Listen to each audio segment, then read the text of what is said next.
Runi Rudianti, Mas Erwin Parengkuan. kamu itu ya bisa dibilang perjalanan hidupmu dari bangku kuliah ngambil pembelajaran tentang Chinese study, kemudian S2 kamu adalah International Business, kamu kemudian menjadi anchor di CNN 2 tahun. Ya hampir 2 tahun. Habis itu kamu di Gojek 5 tahun kurang lebih. Gojek Group 5 tahun. 5 tahun. Terus kamu juga jadi MC. Terus kamu juga main film. Ini beda-beda ya, Run? Beda-beda banget gitu loh. Tell me more. Aku juga menyadari ya Mas Erwin, ampun deh. Tapi maksudnya aku menyadari, tapi ketika udah di dewasa ini ya, sometimes I question myself, is it the right decision? Has it been the right decision? Tapi lama-lama akhirnya aku mengambil kesimpulan bahwa what I am and who I am now itu adalah karena keputusan yang aku ambil di masa lalu. Apapun alasannya, mengambil prodi Cina, mengambil IB International Business gitu. Cuman ya itu sih Mas, kenapa aku mengambil keputusan tertentu ketika selesai. Misalnya kenapa dari lulus S2 terus ngambilnya ke media. Karena saat itu benar-benar bercita-cita untuk gue pengen jadi news anchor. I wanna go to the field and be a journalist gitu kan. Terus lama-lama di tengah perjalanan things changed. I wanted to try something else. Dan patternnya tuh selalu gitu. Hingga 2020 ke film. Kayak di kepalamu apa ngambil Chinese study S1-mu? Okay. Pada saat itu In ya? your early young mind. Waktu itu banyak dapat influence dari orang tua sebenarnya. Oke. Banyak dapat influence dari orang tua. Pengambilan S2 pun banyak dapat influence dari orang tua. Cuman memang kalau untuk yang Chinese studies, kenapa prodi Cina saat itu pilihannya tuh psikologi, prodi Inggris, komunikasi atau prodi Cina. Dan aku mendapat kesempatan di prodi Cina. Oke. Dan dengan pemikiran bahwa dengan pengetahuan bahasa Mandarin itu akan fluent bisa dong.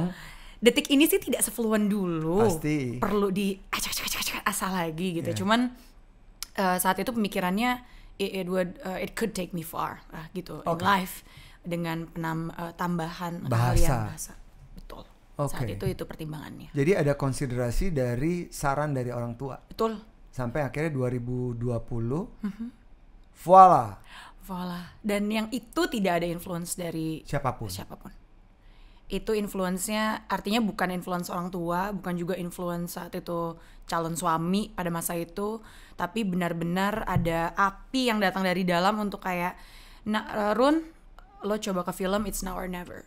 Karena sebelumnya dari kecil itu aku emang seneng sama performing, seneng sama acting, sempat ekskul teater, tapi tidak pernah berpikir itu bisa jadi sesuatu yang aku pursue professionally.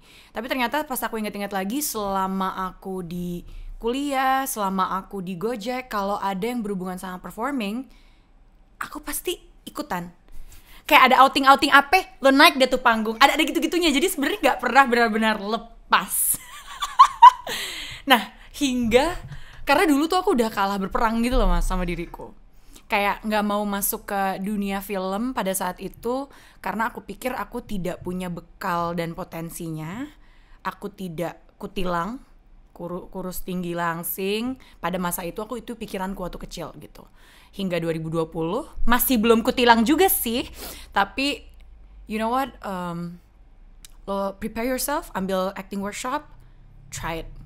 Oh sampai ambil acting workshop gitu 2019, terus 2020 pas yang 2020 benar-benar mau terjunnya dan akhirnya meninggalkan Gojek itu aku ngambil kelas bengkel acting Kumang, ngambil beberapa kelas lainnya untuk kayak benar-benar plan things karena new pattern, it's very new pattern, bener polanya beda sama yang sebelum-sebelumnya.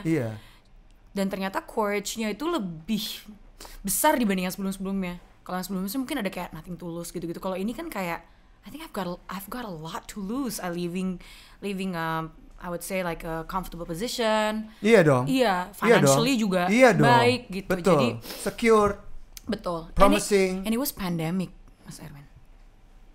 So I was a pandemic baby, a pandemic act her baby gitu saat itu. Memulai dari film-film pendek mahasiswa, lalu akhirnya aku ketemu dengan manajerku sekarang, hingga akhirnya ya mungkin mendapat kesempatan di berbagai proyek hingga sekarang ini gitu. Nggak ada regrets ninggalin Gojek pada saat itu kan? No. Bisa dibilang kan everything is there. That's true. Aku mikir sebenarnya bukan regret ya, tapi kayak lebih kalau aku stay bakal apa ya? Tapi aku udah punya jawabannya bahwa mungkin tidak akan sebebas dan sebahagia sekarang. Jadi it's still a good decision with a lot of what ifs kok, tetap selalu. Aku merasa selalu ada di tempat yang lebih baik dengan keputusan itu, tapi untuk bisa membuatku berpikir bahwa aku di tempat yang lebih baik adalah dengan mensyukuri apa yang aku punya, mensyukuri apa yang memang semesta berikan kepada aku kan, gitu. Di satu sisi kamu anak yang manis untuk kedua orang tuamu karena memenuhi semua ambisi mereka. Semoga om, tante, maaf ya. Mah, pah. Mereka pasti happy sekali karena mereka bisa memberikan advice dan anak menurutinya. Tapi di sisi lain, you also a goal-oriented person. Setelah itu udah selesai tugas, semua kamu buktikan, kamu mengejar apa yang kamu mau, and there is no such regrets. That's true. Menarik juga ternyata perspektifnya.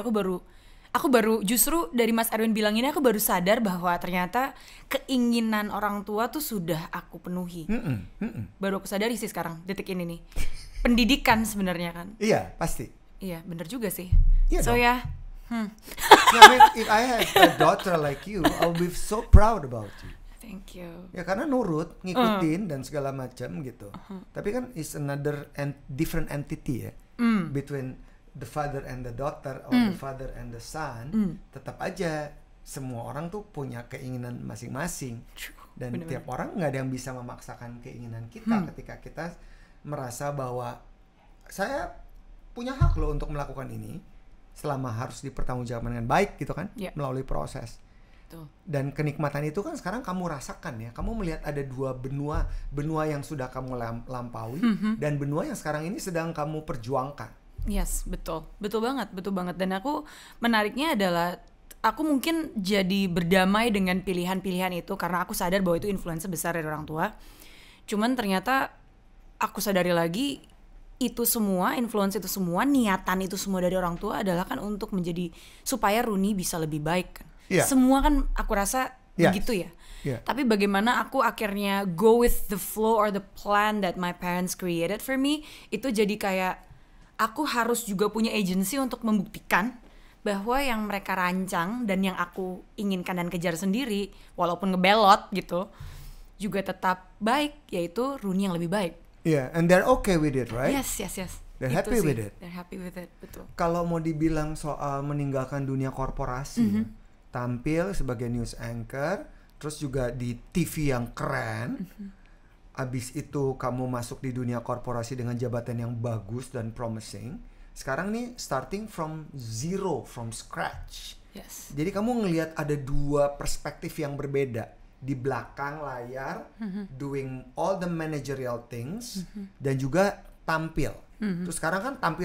Jadi kayak otak kiri dan otak kanan dan otak tengah gitu dong. Bener banget, Mas.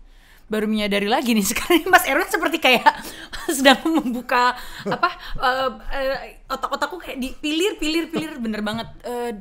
Tapi aku nggak menyadari itu dengan aktif ya, artinya aku nggak menyadari bahwa ternyata pilihan hidupku ataupun di mana aku ditanam ya Dang ya, itu ternyata bisa membuahkan Rooney dengan versi yang seperti Mas bilang tadi, punya keseimbangan, si kiri, si kanan, setengah, semuanya tuh kayak dikasih makan. Yeah. Cuman satu yang aku sadarin banget adalah kalau ada yang nanya gitu kan, lo tuh nyesel nggak sih lo tuh baru masuk di umur segini?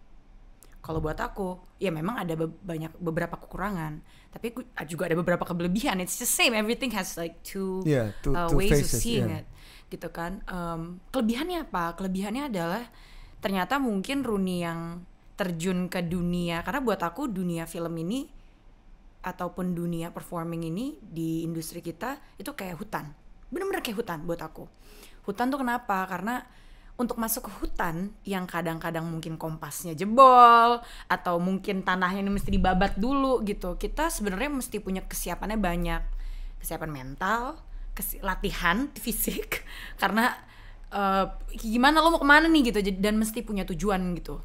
Nggak punya tujuannya, nggak punya tujuan pun sebenarnya juga nggak apa kalau kita benar-benar mencintai seninya. Dan aku rasa aku ada di situ, punya tujuan dan cintanya, jadi rasanya tuh nikmat seperti yang Mas Erwin bilang tadi.